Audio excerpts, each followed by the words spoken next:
Alors, on va ouvrir l'image de la ville. Vous gardez le canard ouvert dans Photoshop. Au fait, quel est le format du canard là dans Photoshop? Je veux dire le format de fichier. Est-ce qu'il y a un format de fichier là du canard dans Photoshop?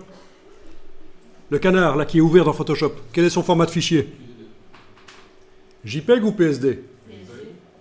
Aucun des deux. Un fichier ouvert dans Photoshop n'a pas de format. Le format, c'est le fichier qui est sur le disque dur. Une fois que c'est ouvert dans Photoshop, c'est indépendant du format. Et le problème pourra se poser la question du format au moment où je veux enregistrer. Est-ce que le format dans lequel je veux enregistrer, JPEG ou autre chose, TIFF ou quoi, est-ce que ça permet d'intégrer ce que j'ai ajouté à l'image dans Photoshop?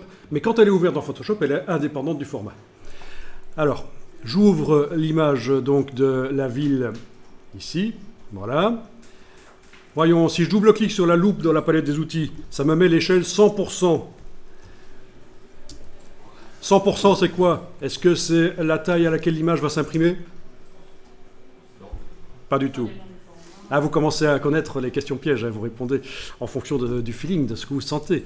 Donc, le double-clic sur la loupe, c'est l'échelle 100%, ça veut dire quoi alors 100%? C'est 100% de quoi si c'est pas la taille à laquelle ça va s'imprimer? Ben, on la voit pas en entier là sur l'écran, donc.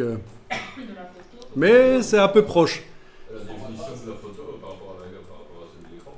Voilà. Bon, en gros, je sais pas si c'est ce que vous vouliez dire, mais ça veut dire que chacun des pixels de l'image, quand je suis à l'échelle 100%, là je suis en train de zoomer pour vous montrer qu'il y a des pixels. Hein, les images bitmap, c'est composé de pixels, mais ça vous le saviez sans doute déjà.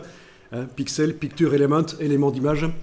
Quand je suis à l'échelle 100% en double-cliquant sur la loupe, ça veut dire que chaque point de l'image s'affiche sur un point de l'écran. Et c'est le meilleur moyen de juger de la qualité d'une image. On fait correspondre en quelque sorte la trame de l'image avec la trame de l'écran. Il n'y a pas de mauvais affichage, c'est le meilleur affichage. Bien sûr, l'image ici comporte beaucoup plus de points que mon écran. Et j'arrive à voir la qualité, il n'y a pas de problème avec cette image.